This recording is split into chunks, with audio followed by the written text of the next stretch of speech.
People with high emotional intelligence, or EQ, earn $29,000 per year more than those without it, and they live happier, more fulfilled lives. Emotional intelligence helps people develop greater resiliency, improved relationships, and better management of negative emotions. Today's guest, Kristin Hiemstra, is a leadership coach and adjunct professor at North Carolina State University, specialized in educating and counseling people to become the best version of themselves. If you're ready to live a more inspired life by elevating your EQ, this episode is for you. This is E3. Engage and empower with empathy. Welcome to the show today, Kristin. It's so lovely to have you here. Well, thank you for having me. I'm so excited to be here. I first came across your material watching your TEDx Raleigh talk live. My hope with today's session is that we'll really give our listeners a feel for that really powerful 10-minute talk that you gave on stage. Your specialty is emotional intelligence, and it couldn't be more timely.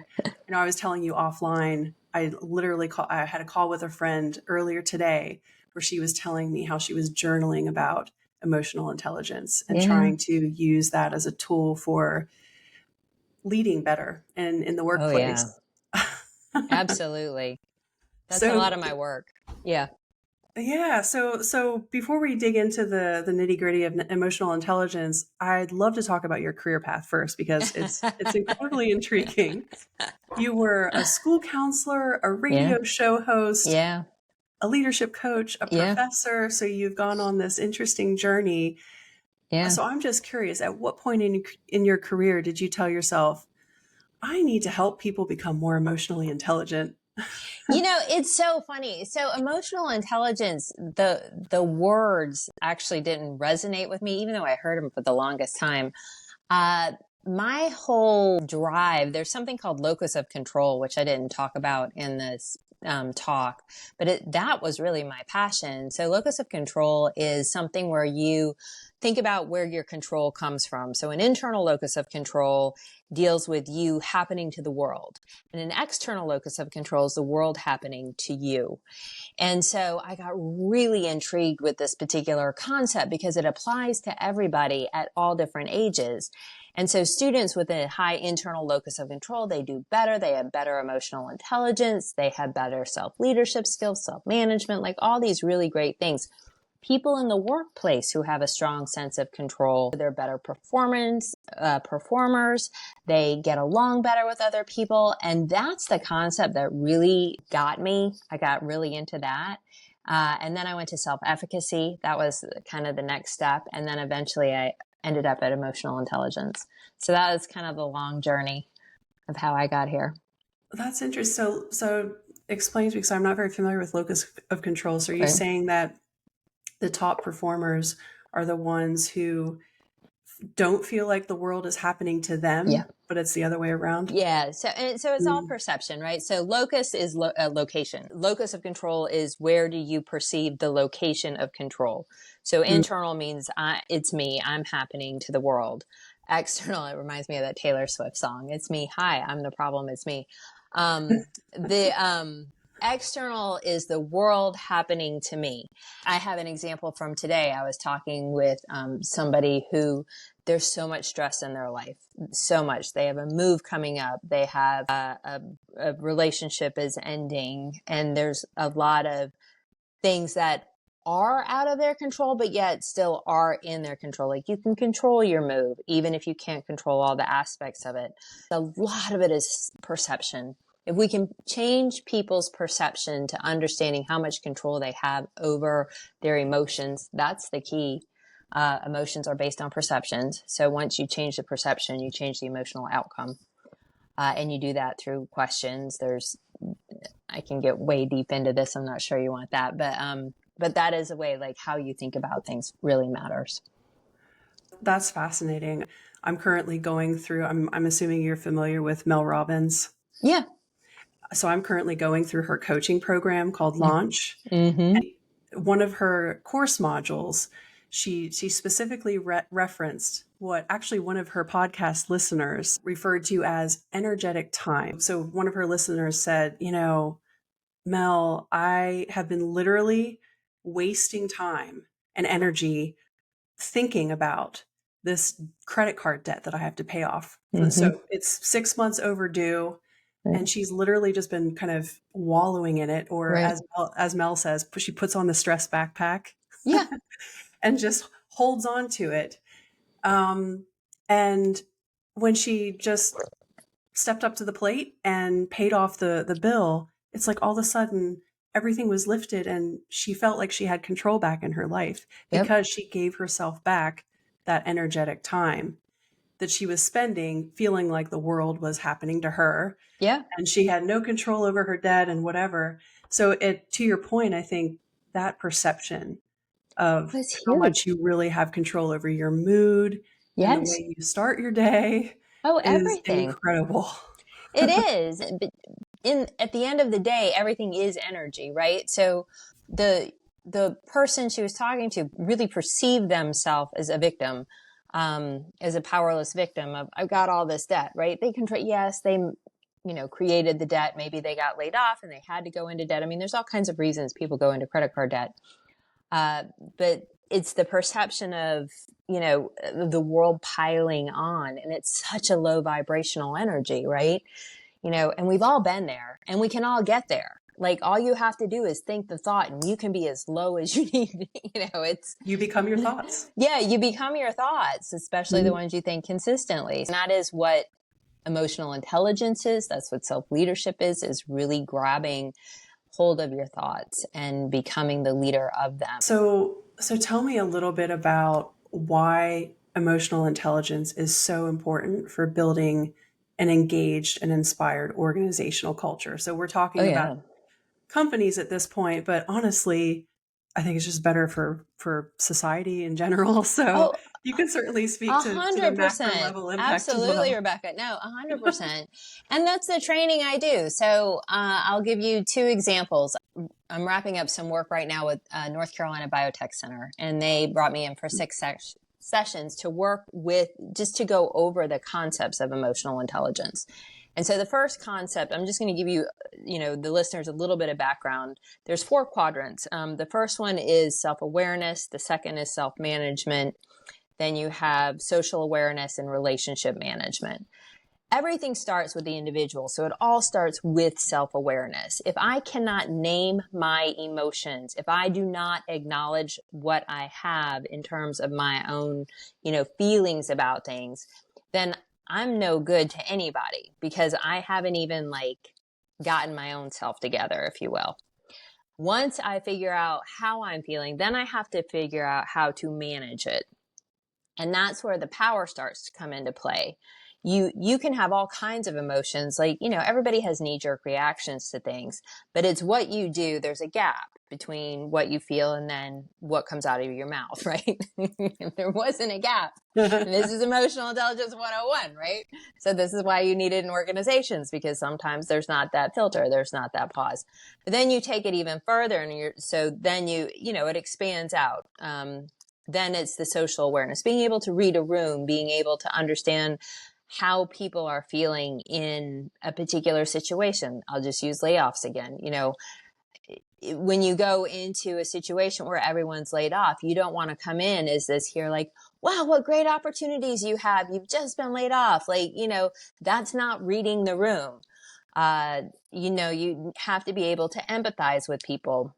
And empathy is baked into all of these levels. And then obviously relationship management, which is the 4th quadrant, where I am capable of engaging with you, of being empathetic with you, of understanding. I'm not sympathetic, and there's a big difference. Sympathetic can be very disempowering. I'm so sorry that happened. Whereas empathy is much more, I have confidence you can handle this. I know how you're feeling, but there's more of an equal power there. Those are the 4 quadrants of it. So how is it relevant in a workplace? First of all, one of the key components of it is active listening. And active listening is when I say, I'm having a bad day, and you, Rebecca, say, oh, you're having a bad day. Tell me about that. Oh, I was driving to work and I got a flat tire, and then I was late for a meeting, and it just feels like, this day has just really gone downhill. And so then you come back at me and you're like, wow, so your tire got flat and then you missed your meeting. So you're reflecting back to me what I'm saying. This is very powerful because me, suddenly, I trust you. I trust you because you've listened to me, which means I'm going to go further down because nobody shows up and tells you exactly what's going on, right? People show up and they tell you whatever the party line is. They don't tell you what's going on 12 layers down unless they trust you. And active listening is a way of getting somebody to trust you because you're in there with them. You're repeating what they say. You're validating what they say. And you can say things like, anybody who went through all you went through today would have a bad day.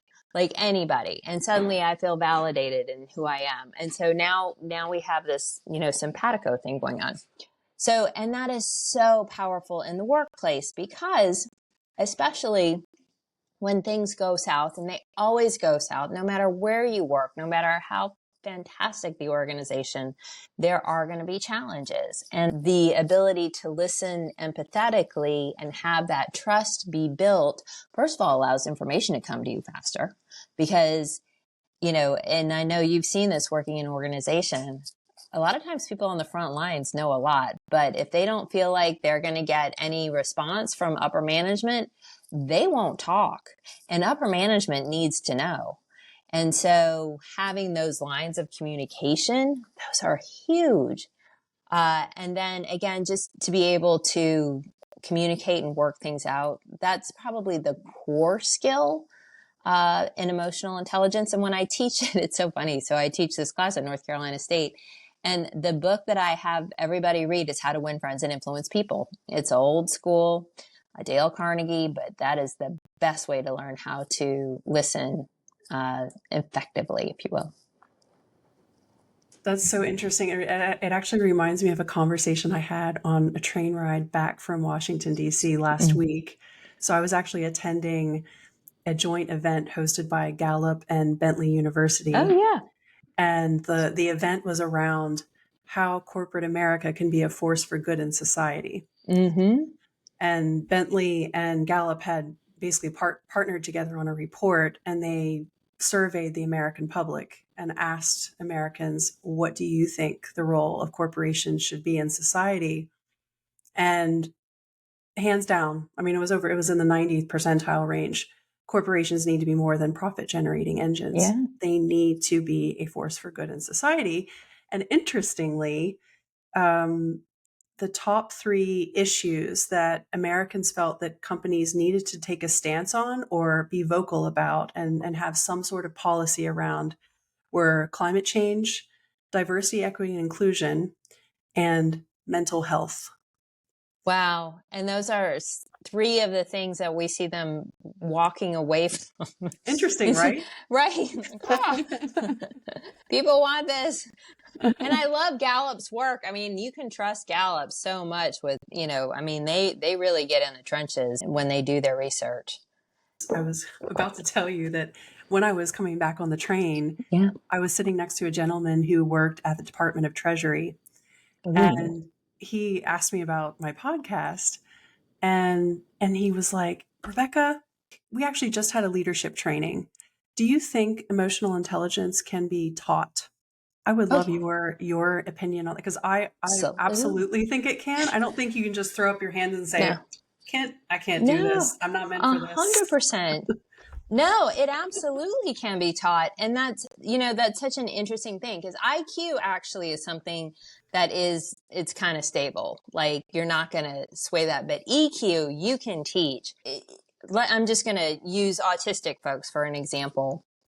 Those are folks that a lot of them do not have a natural proclivity toward the emotional intelligence side, just in terms of the way that their brains are. But the skills, you can absolutely teach somebody how to engage in a conversation, how to make eye contact, how to name their emotions. And that's, if you remember in the TED Talk, that was my whole position, was let's teach kids from an early age how to do this, because you become better friends when you think, wow, you know what? That hurt my feelings. I don't think I want to do that to somebody else. Because you've now named your emotion, you determine what your emotional response is, And now that you have that, now you have ownership over it, you have control over it. So teaching emotional intelligence is something I am super passionate about, hence the reason for the TED Talk. And you do it at a young age. You absolutely start teaching really as soon as children can start learning. Before kids have language, it's hard for them to remember things because they don't have a placeholder for it. So if you start introducing that language early, then they start having a placeholder for, oh, this is how this feels. And so, you develop the brain in a whole new way when you do that. And I remember the specific example you gave in your TED Talk when you were counseling a high school student. Yeah. Tell me more about that. So, oh goodness, I love being a school counselor. It was one of my favorite things. And I had this young woman, Tammy is the name that I give her in the talk. But Tammy, she wasn't the greatest student in the world. She was a straight C student, but she always, in her mind, and she lived in a community where everyone went to college and Tammy was going to go to college. And that was, we would find a college for her. That wasn't going to be a problem. The problem happened when Tammy found out her senior year that her father had used her entire college fund to start up a relationship with a new woman. He had surreptitiously drained the entire thing. So not only did she lose her nuclear family as they imploded, she also lost this future, basically, in her mind. That's what had happened. And so she completely tanked. And in the school, when that happens, like you throw every resource you have, and every resource we had was just to get her to graduate. That became our focal point because we didn't want to lose her. We wanted her to be able to walk across that stage and get the diploma. And I don't know what happened to her after that. She wasn't in an emotional place to talk future. She was still reeling from everything. And my frustration was she should have had more tools to deal with a setback. She had no tools whatsoever. And the school could have given her the tools. We could have embedded in her learning all kinds of tools to deal with setbacks. So when smaller setbacks happened, she would have had the opportunity to practice those tools. And we could have taught our friends, because a lot of times the support in teenage years comes from friends who have tools that they can share with you. But nobody had anything. And so she just, she just floated away. My hope is that she was young, she was 17, 18 years old. So my hope is that she rebounded and she's fine now. And that's, one of the stories that becomes, something that she's like, oh yeah, that's in my past, whatever. But that is so much of the reason why I want to see these things embedded, this training in schools, because everybody's going to have some Tammy version at some point in their life. Something that you hold to be true, something you hold to be solid, something's going to happen in your life that doesn't work out the way you expect it to. That's life. You and I have been around. The layoff happens right as you buy a new house and a new car and you enroll your kid in a private school. This is life. This is how things happen. And so giving people the tools, if we could embed them in the education system, then they at least have something to fall back on. And they can say, okay, I can use this or this or this. This is my bag of tricks. And they've practiced it. They've had to me, it's like reading. You can read the PhD thesis because you've had all those years of looking at picture books and then reading small words. And that's how emotional intelligence is. The more practice you have, the more sophisticated you become at it. So tell me, and I fully support this concept of starting at a young age. I think it's great that you're teaching at university level, even trying to infuse this into our future leaders. So what would be the top 3 tips you give a senior leader in an organization who may not have already had that type of training and coaching at a young age and Right. thinks maybe, oh, emotional intelligence, I don't think, it's not in my genes. It's not, it's not my personality. Like, I don't think I can learn this or figure it out. What would you tell that person? Well, the first thing I would address is the perception. because I'm guessing that a senior leader doesn't value emotional intelligence. They don't see a value in learning it if they say they can't do it. And so the first thing to address would be, in an organization with high emotional intelligence, you have better retention, you have better outcomes for the staff, less conflict, better revenue. Like, you have to have some why. You've got to give them a why it's important for them to learn. So that would be the first thing that I would address. And then the second thing is, are you capable of learning? Period. That's, and no senior leader is going to tell you they're not capable of learning. You're going to be like, yes, of course I'm capable of learning. Like, duh, of course. So then you're capable of learning emotional intelligence. All this is learning about, so that would be my orientation thing. The three things that I think would benefit or help a senior leader the most would be, if you learn emotional intelligence, you're going to be able to get a lot more buy-in from everybody on staff. You are going to be able to work better with your staff and get them aligned with your vision and your mission much faster. The second thing is that you're going to have less conflict, and you're going to be able to deal with conflict in a much better way, because when people feel seen and heard, it diffuses their anger level. When people feel seen and heard, they're not going to come at you so aggressively. And a lot of, I know you've seen this in organizations, a lot of leadership is just putting out fires. It's like, where is the fire going to come? And then the third thing would be to address that. You're going to get better communication up. The upflow of communication is going to be better. So you're going to know about problems before they happen, because people are going to trust you more. And when people trust you more, you get better information. And right now, depending on the organization, people may or may not trust someone. But I do want to say this, Rebecca, because this is very interesting if you look at the stats. So senior managers tend to have higher EQ, but the top tier, the very top tier, they tend not to have as high emotional intelligence. So Why? like the CEO. Well, because they're doing whatever they want, right? I mean, you can look around society and you can see people who might represent that. Yeah. Elon Musk, I'll just pick on him. I'm doubting he's not high on the EQ. No, I don't gather that. Yeah. Steve Jobs, not necessarily high on the EQ. So, there is that piece to keep in mind too. There are CEOs out there who are good at this and are Right. setting the example, but the interesting thing is that they don't seem to be the majority based on what you're telling me. So there's some work to be done, in other words. If they want it, yes. That's step one, right? Yes. Right. Oh, goodness. Well, you certainly won't be out of a job anytime soon. Sounds like there's a lot of work to be done, both with our young people and also with the older generations who are open and willing to learn and better themselves. Well, it's really fun. I think that's what people don't necessarily get. Like, again, I just did this workshop with the town of Chapel Hill, and it was on emotional intelligence and energy leadership. And people came to me at the beginning. They're like, I was dreading this. I did not want to come to this on a Friday afternoon.